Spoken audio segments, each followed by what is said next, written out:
Welcome to the Smarter E podcast, a podcast for and with the creators of the new energy world.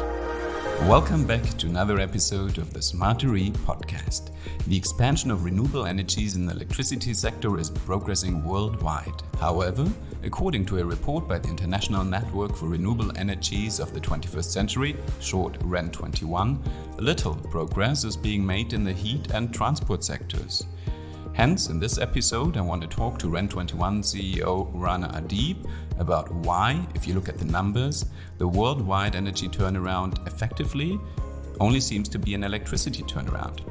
What role economic stimulus packages could play to improve the situation, and if hydrogen is the or only one of many solutions.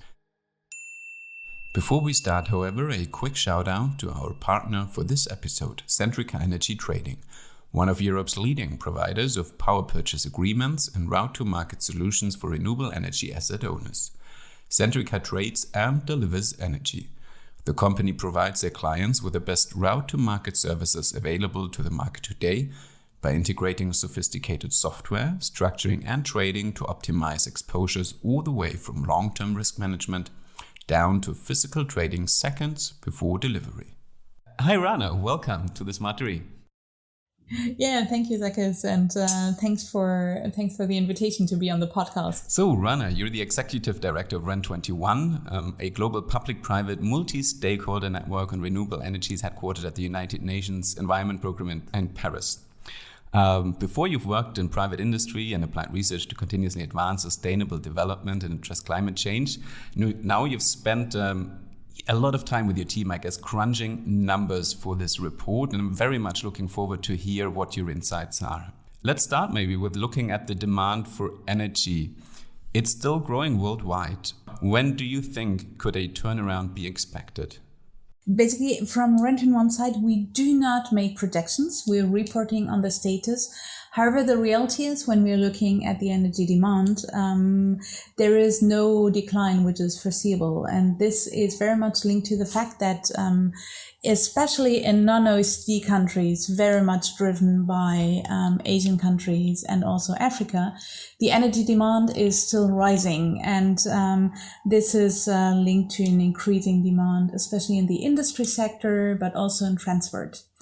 So we cannot expect a tipping point. The projections from IEA, for instance, clearly show that in general we need to face an increasing energy demand, even though the efficiency is improving.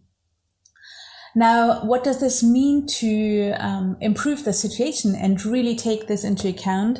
Today, energy efficiency measures need to become the standard. That's one aspect, to really reduce the increase in energy demand.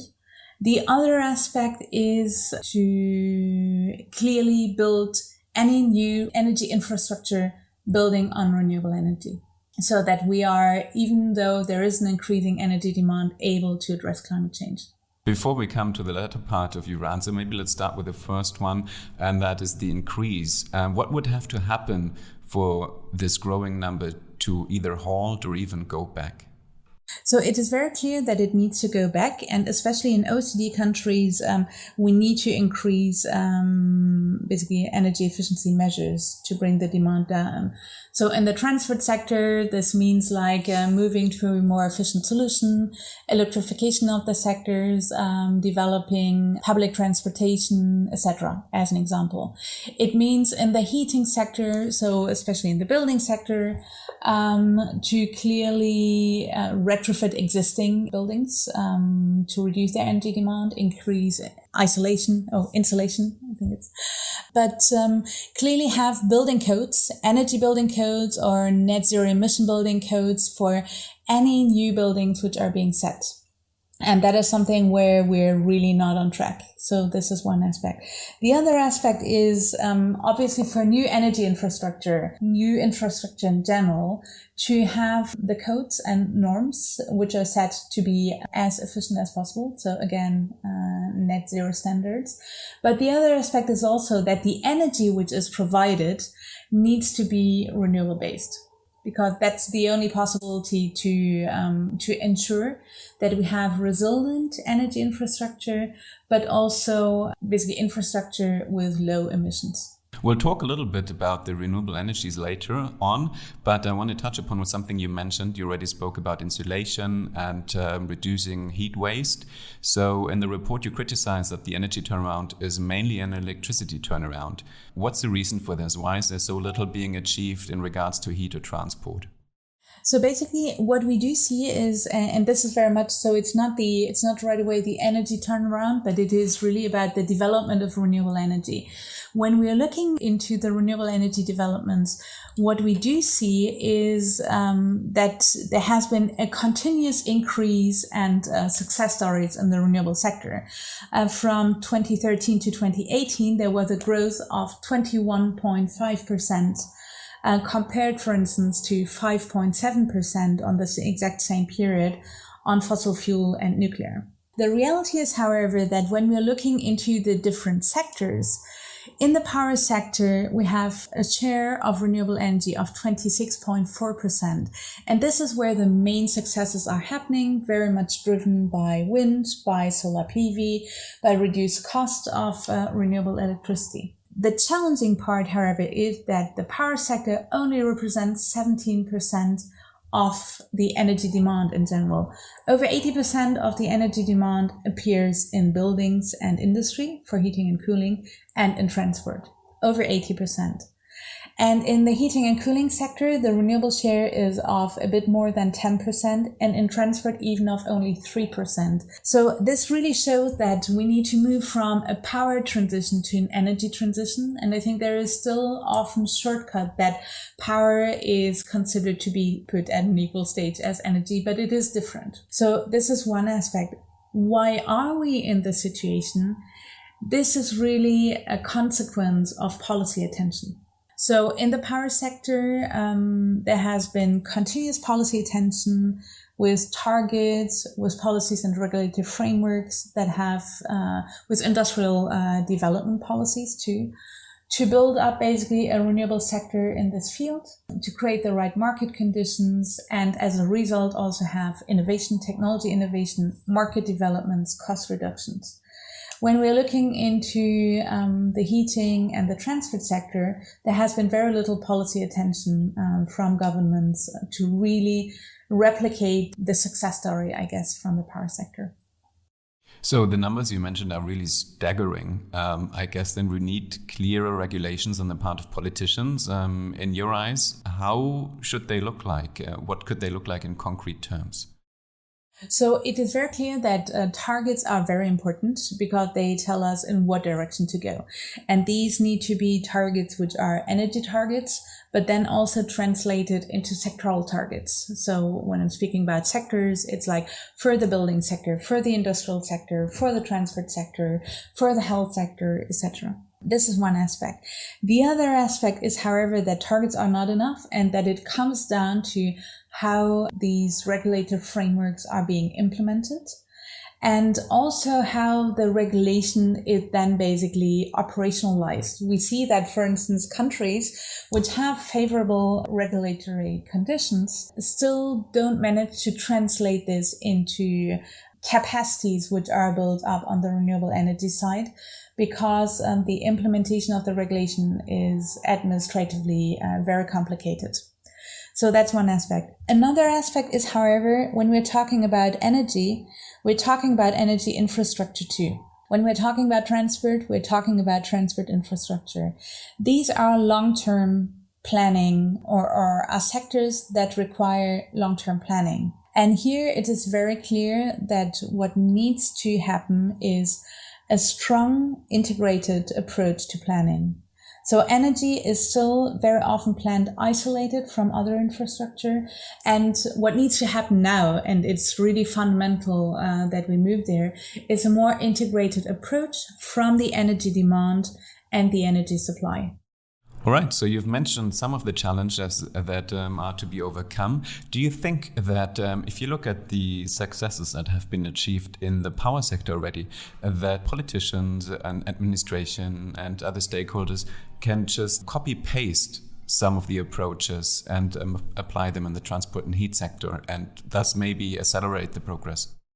Yes, indeed. I think in principle, this is completely correct that we can replicate the success story we see in the power sector to other sectors. This is certainly true because it's about setting the targets. It's about bringing a marketplace around the table, kicking off basically markets and creating demand for the solutions by using, for instance, public procurement, etc., and creating the right regulative frameworks, implementing them. So in principle, yes. And I'll just mention some numbers here.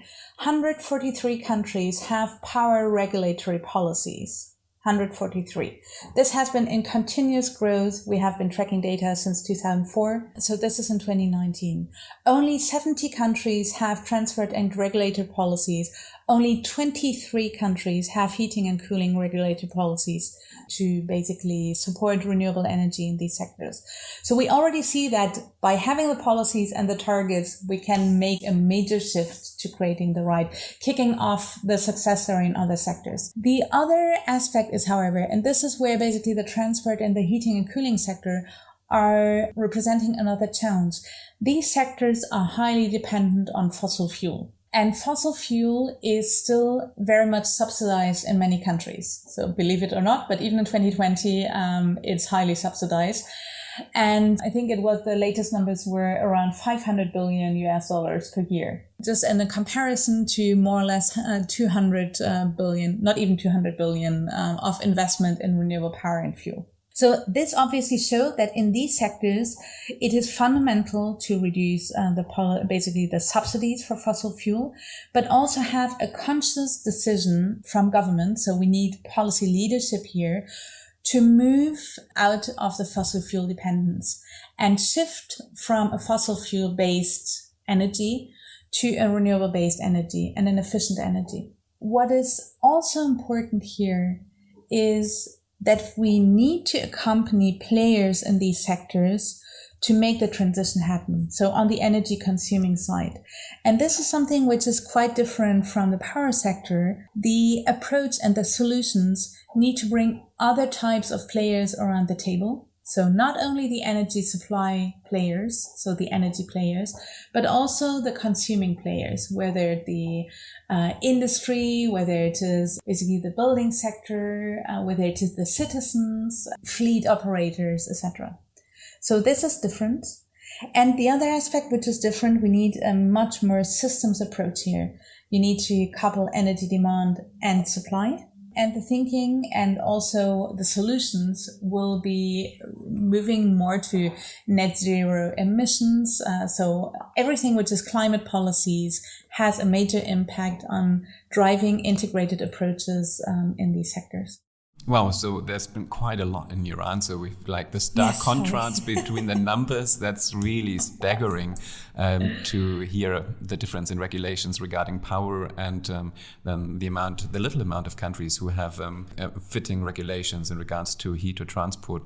You spoke about subsidies. You spoke about sector coupling.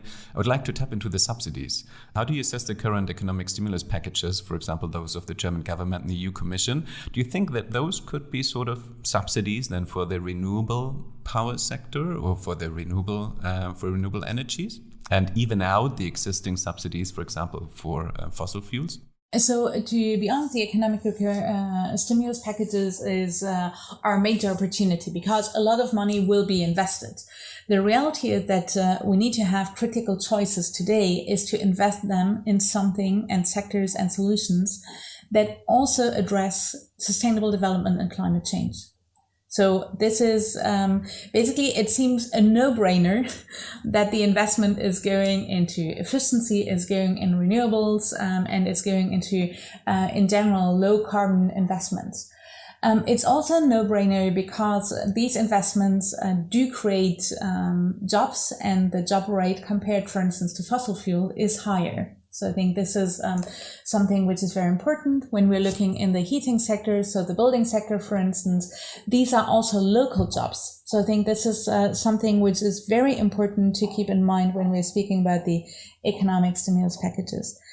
The reality is, however, that in general, and there has been a recent study and assessment of a consortium of different research organizations. It was led by IASD. They have done an assessment on the economic recovery packages of the G20 countries. And public money for energy worldwide that has been spent, 151 billion have been spent on fossil fuel and 89 billion on clean energy, so renewable energy and sustainable energy. So we do see that we're not on track when we're looking at the G20 countries.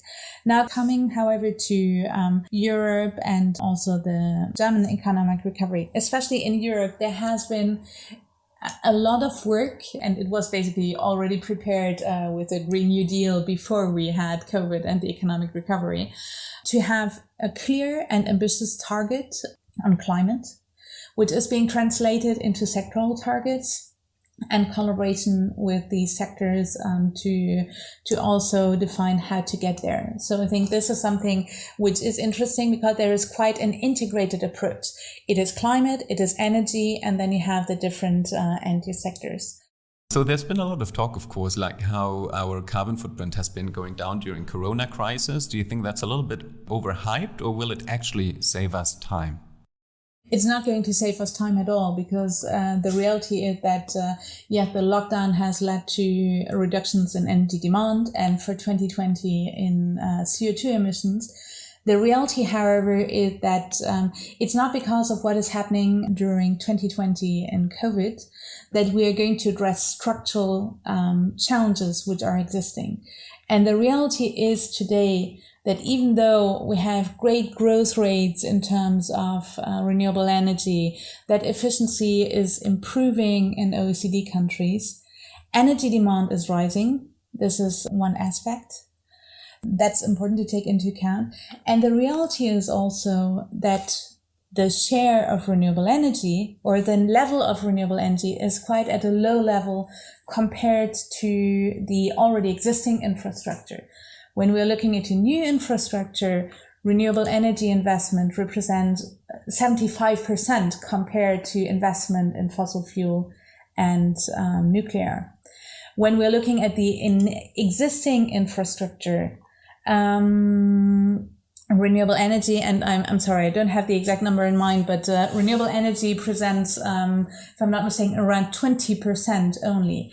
And this clearly showed that there is a systemic problem, there is a structural problem which needs to be addressed by deciding consciously to phase out fossil fuel and deconstruct basically energy infrastructure which is building on fossil fuel and replace it by efficient and renewable-based infrastructure.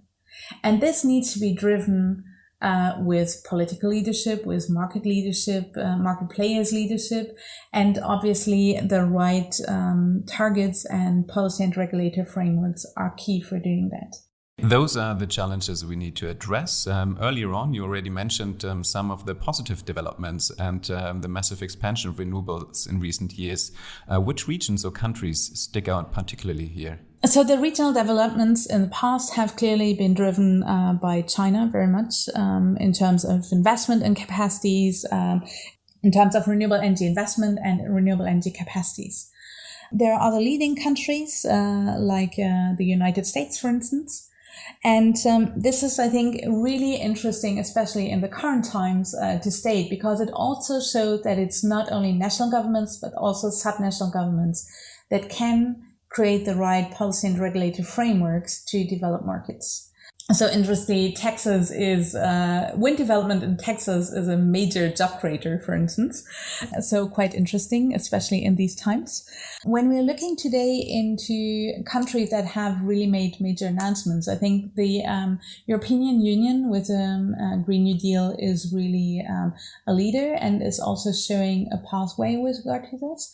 And there are some leading countries. So we have Spain with ambitious targets, Ireland, for instance. What we also see, however, and I think that is something which is really interesting when we see that the major energy demand is occurring in Asia, China, South Korea, and Japan, the major energy consumers, so to say, in Asia, but also providers of funding to coal investment, natural gas investment, especially in Southeast Asia, have all committed now the last 2-3 weeks to net zero targets for 2050 and 2060.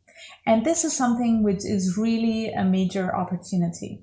I think what we need to ensure today is that these countries really make it happen. And how can they make it happen? I think this is by linking this to very clear industrial policies, because there are opportunities. There are opportunities for building renewable industry, energy efficiency industry, for developing sustainable constructions, etc. So really an opportunity for technology developments, but also for local jobs. That is one thing. So I think that's really important to happen.